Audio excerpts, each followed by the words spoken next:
Well, hello there, humans, hippies, earthlings, whoever you are, wherever you are, whatever you're doing, and whoever you're lucky enough indeed to be doing it to. I'm Bushka, and today it is my great pleasure to be bringing you a lowdown on the brand spanking new 556 DMR, the QBU. Now, the QBU is the Mini 14 replacement for the Sanhok map, much like the QBZ is the SCAR-L replacement for the Sanhok map, and it is more or less a variation on a theme.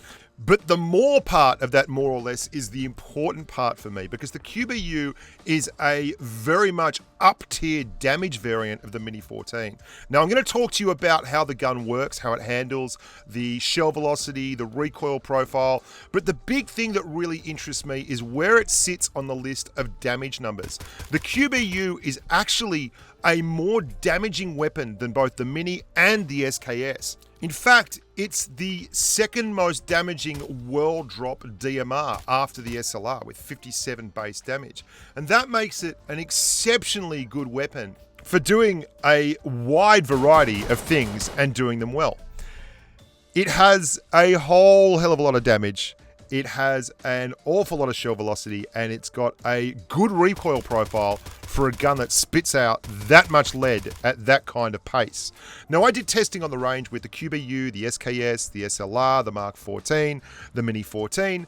I compared and contrasted, and I did a lot of things, and I found out some interesting stuff. And then I went into training rooms, and I shot people with the gun, and we figured out how much damage it did, and it compared to all the other weapons. And I'll let you know, without going through all the boring bits and pieces, recoil-wise, it's not as good as the Mini, but it's close enough that it's not a huge call. Shell velocity-wise, I could not pick these two apart. And I also discovered that although the Mini 14 in PC is listed as having like 990 meters per second shell velocity, I think the shell velocities in PUBG Mobile are way beyond what we have in PUBG PC. And it's one of the reasons why we have so many people say there's no bullet drop, because it looks like there's no bullet drop. When you can fire 300 meters in 0.19 seconds, that means you've got crazy off the charts shell velocity numbers. And I have to do more research on that. But as you can see from this instance, if you're at a target at 120 meters away, the basic gist of it is you do not need to lead it in any way, shape, or form by a whole hell of a lot. Watch this. 1, 2, 3, 4, bang. The fifth one was going in as well. It was an absolutely red letter day for no recoil. Let's move on to some of the actual idiosyncrasies of the weapon, the foibles, the little bits and pieces that make it what it is, the differences. And the differences and the imperfections are what are really cool about the QBU. It's got a bipod, so if you lie down on the ground and go prone, like that bloke up there is doing, you will be able to aim and fire with relative ease because there'll be a much reduced recoil.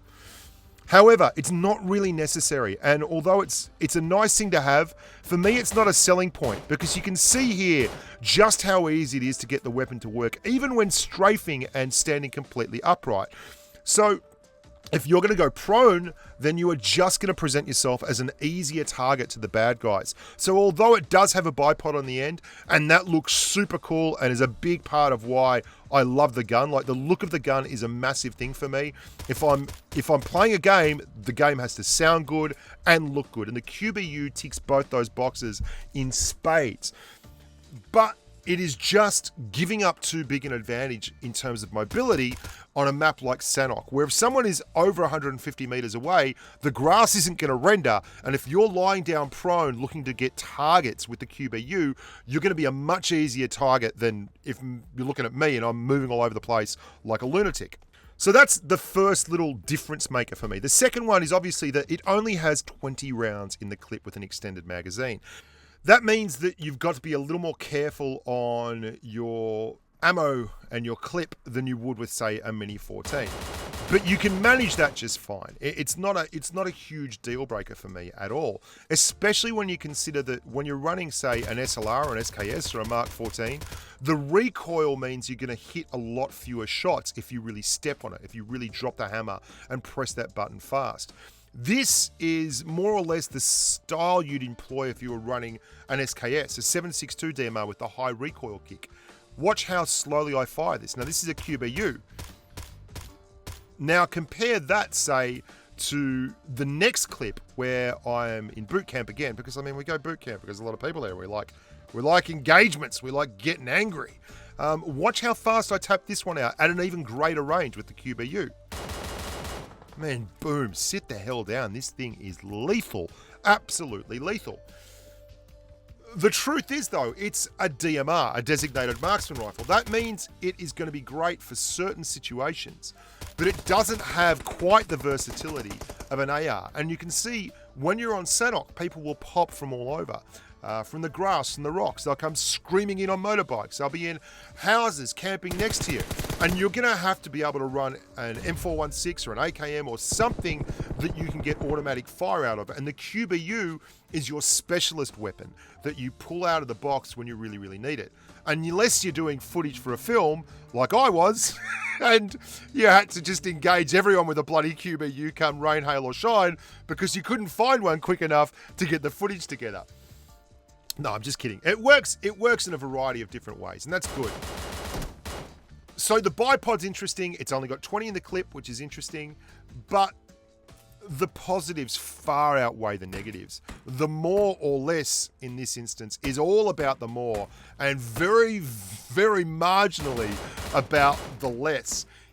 It is slightly less damaging than an SLR and slightly more damaging than an SKS, but that recoil profile reeks of 5.56 DMR, which means you should be using this gun a lot. In fact, I would go to the point of taking this gun over an SLR at the moment, and that is saying an awful lot because an SLR is a gun, if you've watched any of the videos on my channel, youtube.com/thebushka, shameless plug, then you would know I've had some monster games with the SLR, and I find it to be an absolutely groundbreaking weapon when you're running it on Erangel and Miramar. The QBU, it's a 5.56 SLR with better recoil. Wow. I mean, that's saying something. That's really saying something. Finally, I want to talk about one more thing, and this is something that gets overlooked a lot by geeks like me when we're just running stats and numbers. It's the feel of the weapon. Now, gun handling isn't what I'm talking about here. I'm not talking about how it goes when you're jump firing around a corner at a guy with a level 3 helmet firing an M416 suppressed at you. And I'm not talking about recoil, and I'm not talking about shell velocity. I'm talking about when you grab the gun and you fire it suppressed. Listen to that sound. It's the immersion factor. We're playing a game here. And the game uses our imagination, and it works because we're intuitive with that. We love putting that into our gameplay and pretending, that we're doing this. Listen to this thing. It brings forth all kinds of imagery, and that's important because if you were running around with this and it was just a flat field with boxes and numbers, no one would enjoy this game. But it feels like you're in the jungle, and it feels like you're up against it with a QBU tap firing out for your life, and the sound makes you feel like it's really action-packed and it's pumping. And the look with the bipod coming off the end, and that kind of triangular base tapering up to the top where the barrel is, it looks the nuts. And it's made the overall experience of the gameplay on Sanhok all the more enjoyable for that. And I think that they've really kicked a goal with this. And I haven't even talked about the way the sounds have changed in the game for patch 0.90. This has been an amazing patch. I think it's a massive win, a massive positive, and I can't wait to do more videos on it. Now, if you're not subscribed up to the PUBG Mobile channel, you bloody well should be, because there's fantastic humans on here dropping videos that are both entertaining and educational all the time. We've got myself, we've got Medals, Seven Worlds Gaming, Powerbang, we've got Izzo, we've got Wicked, we've got all the hot happening humans who are triple threats with their good looks, their gameplay style, and their amazing ability to disseminate information.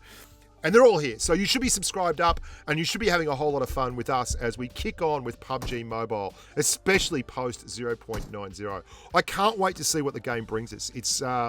There's so many new things that are coming to the game every single time I look. And the gameplay and the modes and the meta are all changing. So if you're out in Sanhok and you're looking for an interesting DMR, something that should get the blood pumping and the old roll rocking, then grab the QBU. You won't be disappointed. It is an absolute crackerjack. It'll get you chicken dinners, and it'll keep you safe out there on the battlefield. So until next time, look after yourselves, and bye for now. Oh, and yeah, subscribe to my channel. It's pretty good. youtube.com/thebushka. Love ya. Bye, humans.